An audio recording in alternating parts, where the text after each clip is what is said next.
अगर आज की डेट में युवा कोई भी ना, रोजगार की कमी नहीं है इस भारत देश में, रोजगार की कमी नहीं है। अगर आप रोजगार नहीं पा रहे हैं, तो कहीं ना कहीं जरूर आपके अंदर कमी होगी। मैं भी बीजेपी समर्थन हूँ, मैं भी बीजेपी समर्थक हूँ, लेकिन रोजगार कहाँ है? जो बड़े बड़े होल्डिंग्स लग रहे हैं, पोस्टर लग रहे हैं, आप बैंक से लोन ले लीजिए, आपको बैंक से लोन मिल जाएगा। आपकी नज़र में रोजगार क्या है?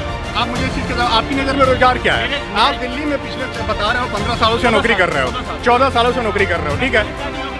20,000 की नौकरी आज मुझे यूपी में नहीं मिल रही है। 20,000 की नौकरी मुझे यूपी में नहीं मिल रही है। 45,000 की नौकरी, 50,000 की नौकरी मैं दिल्ली में करता था, आज मुझे 20,000 की नौकरी यूपी में नहीं मिल रही है।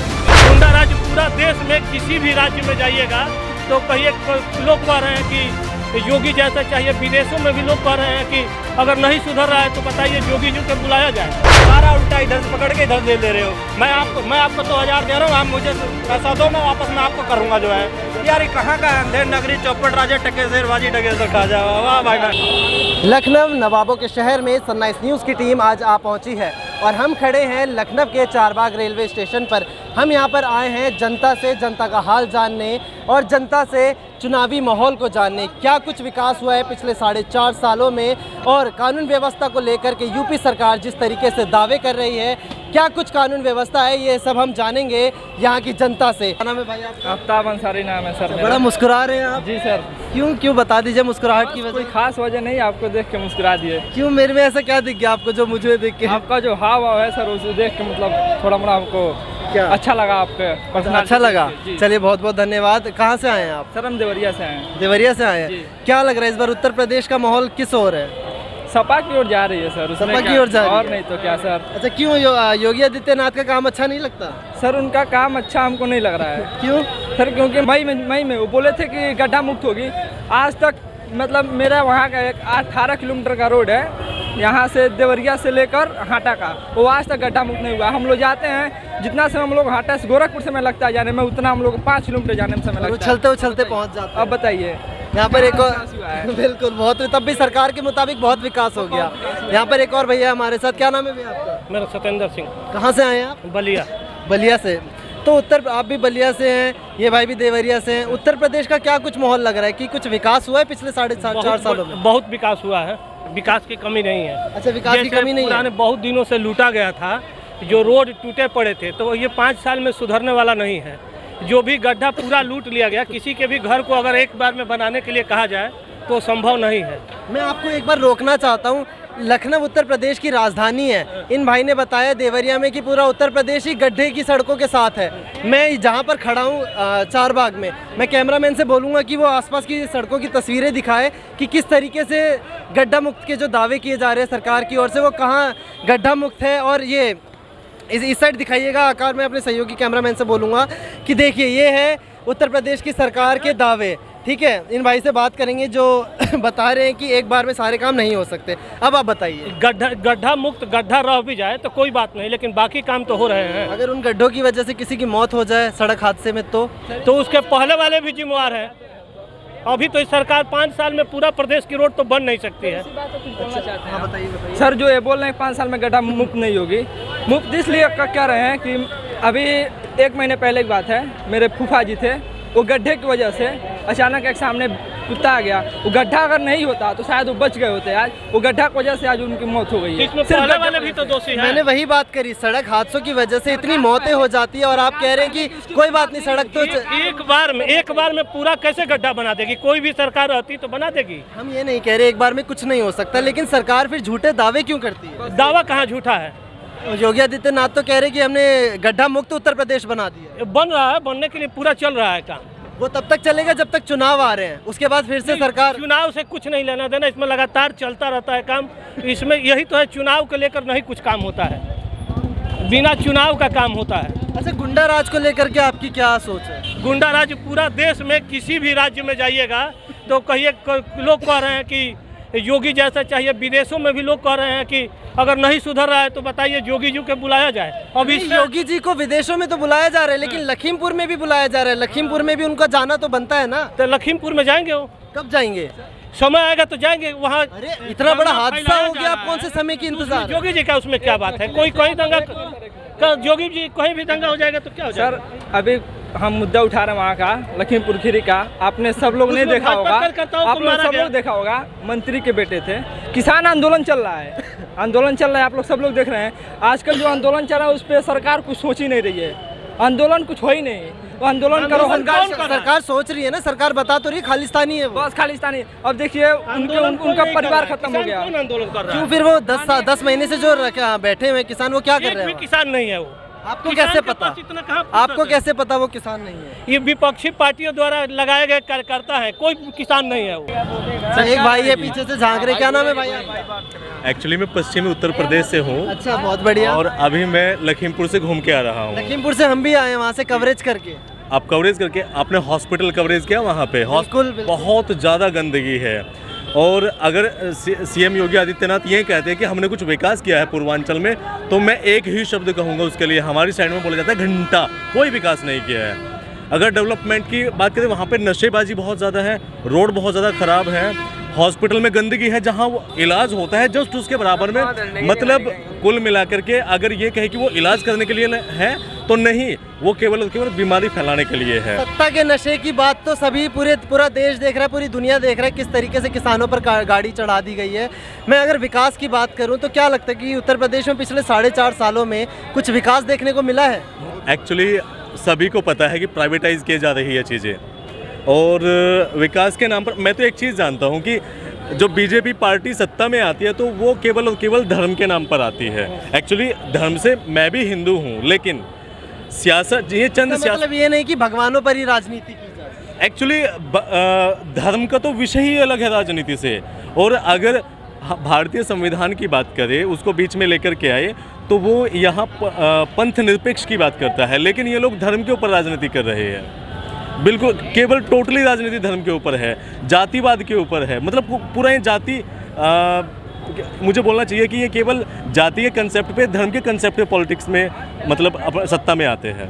मैं आपसे एक चीज़ जानना चाहता हूँ, आप आम नागरिक हैं, उसके तौर पे मैं आपसे जानना चाहता हूँ, धर्म को अगर हटा दिया जाए तो उत्तर प्रदेश में जातिवाद बहुत बड़ा एक मुद्दा है जो चुनाव में बहुत ज़्यादा गर्म हो जाता है। जातिवाद और धर्म को हटा करके किन मुद्दों पर चुनाव होने चाहिए?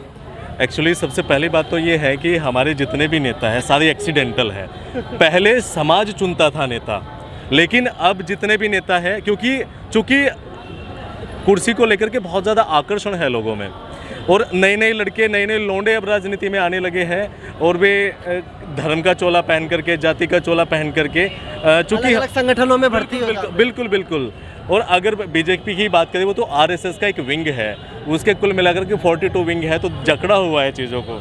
आप समझ सकते हैं जो मैं बोल रहा हूँ। लेकिन इसके साथ ही एक चीज़ और भी है, पूर्वांचल घूम करके हमें एक चीज़ तो फील हुई है। मैं फर्स्ट टाइम लखीमपुर खीरी गया हूँ, वहाँ से एक चीज़ सीख के आ रहा हूँ। ये अगर मुझे वहाँ पे एक अच्छा अधिकारी भी बनाया जाए तो मैं नहीं बनने के लिए तैयार रहूँगा, क्योंकि हमारी साइड में एक चीज़ कही जाती है, अगर आप यहाँ भ्रष्टाचार फैलाओगे तो हम आपको, या फिर वो नेता की बात नहीं मानेगा तो आपको फेंक देंगे उस साइड।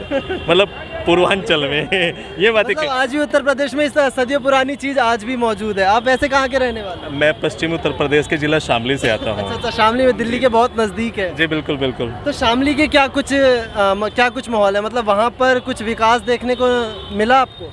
एक्चुअली पिछले दिनों में अगर विकास की बात करें, रोज़गार, चूँकि लॉकडाउन चल रहा था तो रोज़गार तो जहाँ 10 लोग काम करते थे वहाँ 2 लोग काम करने लगे, ये चीज़ें, और हर सेक्टर में काम मतलब घटा है।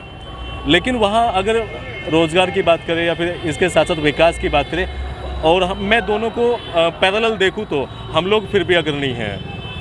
हमारा जो पश्चिमी उत्तर प्रदेश है बहुत आगे है इस क्षेत्र बहुत से। आगे, क्योंकि वो दिल्ली से सटा हुआ है, काफ़ी चीज़ें। हाँ बिल्कुल। अच्छा, आखिरी सवाल आपसे ये कि इस बार आपने योगी आदित्यनाथ की भी सरकार देखी, अखिलेश यादव की भी देखी, मायावती की भी देखी, इस बार आपको ऐसा नहीं लगता कि इस बार चुनावी मैदान में कांग्रेस भी है, फिर उसके बाद आम आदमी पार्टी भी है, ओवैसी जी भी उतर गए जिनका कोई नामो निशान नहीं था, तो आपको ऐसा नहीं लगता कि इस बार इन तीनों पार्टी जो सत्ता में रह चुकी है उससे हट करके इन तीनों पार्टियों की तरफ किसी को रुख करना चाहिए? एक्चुअली मैं सिर्फ एक ही बात कहूँगा, बताइए। हमने सिर्फ लगभग सभी पार्टीज़ को देखा है, हमने उनके विकास को, चाहे उनकी फॉरेन पॉलिसी रही हो, लेकिन हम लोग निहायत बेवकूफ़ है जो आम जनता है, क्योंकि हम हमेशा जाति के कंसेप्ट पे या धर्म के कंसेप्ट पे वोट देते हैं।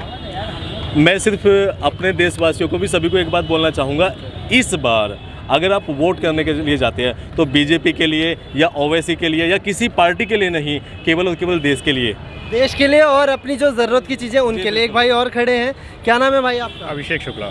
क्या लगता है उत्तर प्रदेश में जो विकास की बात की जा रही है, विकास के बड़े बड़े दावे किए जा रहे हैं, आपको नज़र आता है कहीं पर विकास?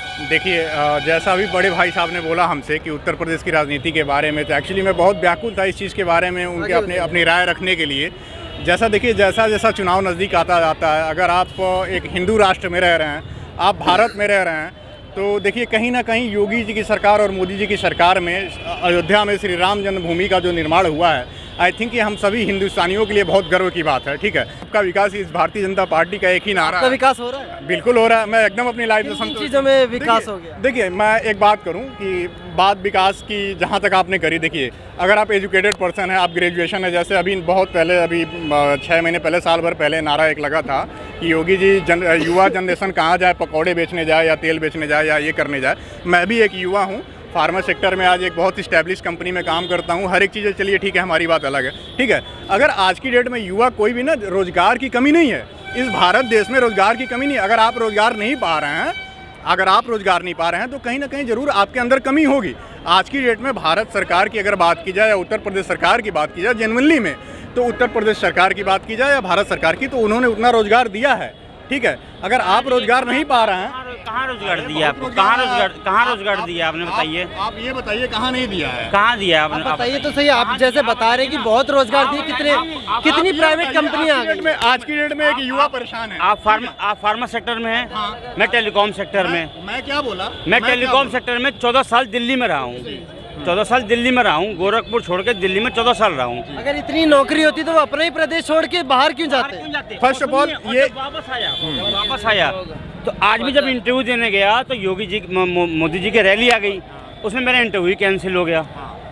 बताइए। और उसके बाद तभी रोजगार है। देखिए एक मैं भी बीजेपी समर्थक हूँ, मैं भी बीजेपी समर्थक हूँ, लेकिन रोजगार कहाँ है? जो बड़े बड़े होल्डिंग्स लग रहे हैं, पोस्टर लग रहे हैं, आप बैंक से लोन ले लीजिए, आपको बैंक से लोन मिल जाएगा। आपकी नज़र में रोजगार क्या है? आप मुझे इस चीज़ के जवाब, आपकी नज़र में रोजगार क्या है? आप दिल्ली में पिछले बता रहे हो 15 सालों से नौकरी कर रहे हो, 14 सालों से नौकरी कर रहे हो, ठीक है। 40,000 की नौकरी कर रहा हूँ और 20,000 की नौकरी आज मुझे यूपी में नहीं मिल रही है। ठीक है। 20,000 की नौकरी मुझे यूपी में नहीं मिल रही है। फिर आपका जवाब 45,000 की नौकरी, 50,000 की नौकरी मैं दिल्ली में करता था, आज मुझे 20,000 की नौकरी यूपी में नहीं मिल रही है। बताइए इसके पीछे किसका कारण? मतलब मैं आपसे उनके सवाल के साथ मैं एक सवाल जोड़ देता हूँ। इसके पीछे रीजन भी है। लॉकडाउन था, लॉकडाउन से पहले भी मेरे अच्छा खासा चल रहा था। लॉकडाउन के बाद सब कुछ बहुत वर्स्ट हो गया था, लेकिन उसके बाद भी उठना चाहिए था, अब नहीं उठा। अब उसके बाद भी आप गुणगान कर रहे हो, तो मैं तो नहीं कर। मैं अगर आप कह रहे हैं ना वोट देने के लिए, नेक्स्ट टाइम मैं अपने पूरी फैमिली और जिसको भी होगा नोटा दबाने बोलूँगा, नोटा। आप सर देखिए, एक मिनट, इन्होंने जो बात बोली उसके साथ मैं भी एक सवाल जोड़ना चाहता हूँ, फिर आप जवाब दीजिएगा। अगर सरकार ने इतना रोजगार दिया है तो जो लाखों लोग जो बेरोजगारी जो सफ़र कर रहे हैं, जो बेरोजगारी सफ़र कर रहे हैं, वो क्यों अलग अलग प्रदेशों में जाकर के नौकरी कर रहे हैं? योगी सरकार ने कितनी कंपनियां यहाँ पर खड़ी कर दी हैं जो रोजगार मिलेगा? जी देखिए, रोजगार का जहाँ तक विषय रहा, ठीक है, बड़े भाई साहब ने बोला कि 15 सालों से ये दिल्ली में नौकरी कर रहे हैं। मैंने स्टार्टिंग ये बोला कि आज की डेट में बेरोजगार वही है जो बेरोजगारी के लायक है। ठीक है, मेरी बात आप नहीं, फिर मेरी बात आप समझिए, कि मैं कहाँ तक कहना चाह रहा हूँ। एक अंकल जी भी बोलना चाह रहे हैं, एक अंकल जी भी बोलना 15 साल वहाँ नौकरी किया। एक मिनट। हाँ जी अंकल जी। सर मैं आगरा से, आप अपना नाम बता दीजिए। मेरा नाम संजय ओबराय है जी, बताइए। मैं आगरा से आता हूँ, आगरा से बिलोंग करता हूँ। भाजपा समर्थक हूँ, मोदी जी का समर्थक हूँ, योगी जी का समर्थक हूँ, और संघ आयु मेरी 38 साल है। मगर आज से कुछ समय लॉकडाउन से पहले तक मैं बेरोजगार हूँ। मेरे पास पूरे परिवार की जिम्मेदारी है, लेकिन मेरे को कोई संबित एक जो योजना के तहत मुझे कोई लाभ नहीं मिल रहा सरकार का। मैं भी कहना चाह रहा हूँ, ये सर भी कहना चाह रहे हैं। लाखों योजनाएं बता दी जाती है टीवी अखबारों में। कुछ नहीं है सर, आपके अंदर गट्स हैं, ऑन पेपर हैं, कुछ नहीं मिल रहा। जो टीवी पे रात दिन चलती रहती कि इस सरकार ने ये चला दिया, वो चला दिया। मैं आज भी चाहता हूँ योगी जी मुख्यमंत्री बने, मोदी जी प्रधानमंत्री बने, लेकिन उसके एवज में वो पूरी तरह से अपना एक जो पारदर्शिता है वो उसको जाहिर करे पब्लिक के सामने, चाहे वो किसी भी जाति और धर्म का हो व्यक्ति। उसको करें। मैं आज आगरा से या लखनऊ आया था एक रोजगार के लिए, मगर वो मुझे मिला नहीं। बताइए भाई और साहब। मैं फिर लौट के जा रहा हूँ। गोरखपुर से मैं यहाँ आया हूँ, लेकिन मुझे मिला नहीं, बस जस्ट बिकॉज उनकी रैली निकल गई, ऑफिस बंद था, HR ही नहीं आया इंटरव्यू बंद थी, रास्ते बंद थे, इस वजह से आपका इंटरव्यू कैंसिल हो गया। वहीं जब किसान जब भारत बंद करते हैं, जबकि लोगों को सुविधा भी देते हैं, उसके बाद कहते हैं कि बताओ भारत बंद कर दिया, लोगों को परेशानी आज है। हम दुखी भी आए हैं, यहाँ से लखनऊ से होके जा रहे हैं। योगी जी से हम गुहार लगाना चाहते हैं कि आप जो कर रहे हैं अच्छा कर रहे हैं, हिंदुत्व ग्राउंड रियलिटी पे करिए, हिंदुत्व के लिए। जी देखिए, हमने स्टार्टिंग में आपसे एक बात बोली है कि रोज़गार का नज़रिया हर एक इंसान को लेकर के अपना अपना एक नज़रिया है। बहुत एक सिंपल सा हमारा क्वेश्चन ये है कि आज के पहले भी बेरोज़गारी थी, आज के पहले भी महामारी थी, आज के पहले भी हर एक चीज़ें थी। अरे बेरोज़गारी थी, चलिए ठीक हमारी है, नहीं थी, बिल्कुल सही बात है, बेरोजगारी थी। आपके अगर शब्दों में बोला जाए, जैसे कांग्रेस ने 70 सालों तक देश को लूटा, ठीक है, आप लोगों ने बर्दाश्त किया, अभी आए सिस्टम में आए। मैं कांग्रेस विरोधी हूँ, मैं स्टिल आई एम सेइंग मैं कांग्रेस विरोधी हूँ। बीजेपी 100 बात का एक बात, मोदी जैसा प्रधानमंत्री भूतो न भविष्यति, ठीक है, भूतो न भविष्यति, पहली बात तो ये है। दूसरी बात ये है कि ये किसान जो धरना प्रदर्शन कर रहे हैं, वो किसान है ही नहीं। क्यों कि अगर किसान वाकई में धरना प्रदर्शन कर दे तो देश में भूखमरी आ जाएगी, समझ गए। तो एक किसान के रूप में बहरूपिये सब बैठे हुए हैं। किसान का एहसान आप नहीं मानेंगे कि वो प्रदर्शन आपको कैसे पता कि वो किसान नहीं है भाई? अरे आप ये बताइए, एक किसान है ही नहीं, बहरूपिया, हाँ सही बात है। चलो एक बार के लिए आप लोगों की बात मान लेता हूँ कि वो किसान नहीं थे। जिन 4 किसानों के ऊपर गाड़ी चढ़ा दी गई, 8 लोग अभी आज भी अस्पताल में भर्ती है, तो वो भी किसान नहीं थे। ये सत्ता की दांव पेच का खेल है, एक दूसरे को बदनाम करने का खेल खेल रहे हैं। बाकी सुनिए, किसान अगर धरना प्रदर्शन करेगा ना तो भुखमरी आ जाएंगे, बस 100 बात का एक बात समझ लीजिए। जिस व्यक्ति ने उनके ऊपर गाड़ी चढ़ाई है वो स्वयं उनके जो ताऊ है या मेरे ख्याल से फादर है, वो बीजेपी पार्टी में ही है। और वास्तव में आज के टाइम में अगर गुंडा भी बचा हुआ है, बाहर घूम रहा है, वो बीजेपी से संबंधित है। और एक भाई साहब ने एक चीज़ कही थी कि कांग्रेस विरोधी है, कांग्रेस ने 17 साल तक इस देश को लूटा है। कांग्रेस विरोधी नहीं, हाँ चलिए मान लीजिए, लेकिन जितना 5-6 साल में जब से मोदी की सरकार सत्ता में है, इतने कम टाइम में जितना मोदी सरकार ने लूटा है, इतना किसी अन्य पार्टी ने नहीं लूटा है 70 सालों में भी। अच्छा, तो फिर हमें कोर्ट की जरूरत क्या है? हम ही लोग बैठ के पैनलिस्ट बन जाते हैं, बता देते हैं कि उन्होंने यहाँ किया, उन्होंने वो किया, फिर कोर्ट की जरूरत क्या है? CBI की जरूरत क्या है? लेकिन आपको प्राइवेटाइजेशन से दिक्कत है। अच्छा, मैं एक सेकंड आपको रोकूंगा। आपने वो वीडियो देखी? जी हाँ, मैंने वीडियो देखी है। उसमें आपको क्या नजर आया? उसमें मैं देखा है कि वो टी-शर्ट पहना हुआ था, कौन सा वो खालिस्तानी है वो। आपने जो वीडियो देखी, मैं उस वीडियो की बात नहीं कर रहा, आप उस वीडियो का जिक्र कीजिएगा बिल्कुल। आज तक मैं उस वीडियो की बात कर रहा हूँ जिसमें गाड़ी रौंदते हुए जा रही है। गाड़ी रौंदते हुए जा रही, गाड़ी पलटी भी आगे। अब उसका भी बता दूं, जो जिस नेता की आप बात कर रहे हैं, वो नेता के हाँ नहीं, कुछ और नाम था। वो गाड़ी लेके गए थे, उसमें 2 लोग थे, बस 2 लोग थे। वो गाड़ी आगे चली गई, उसके बाद गाड़ी में पथराव हुआ। कोई जानकारी कहाँ से मिली? न्यूज़ चैनल से ही मिली। न्यूज़ चैनल से मिली ना? मैं तो थोड़ी जाऊंगा। जब जांच ही नहीं हुई, आधे न्यूज़ चैनल दिखा रहे हैं कि अजय मिश्रा के बेटे ने चढ़ा दी गाड़ी, आधे दिखा रहे हैं कि पहले पथराव किया गया। जब ये जांच का विषय, तो आपने कैसे सिद्ध कर दिया कि पथराव हुआ? अरे मैं भी तो वही कह रहा हूँ इनसे, जब इन्होंने बोल दिया, मैं भी कह रहा हूँ वो जांच का विषय, उसको जांच होने दीजिए।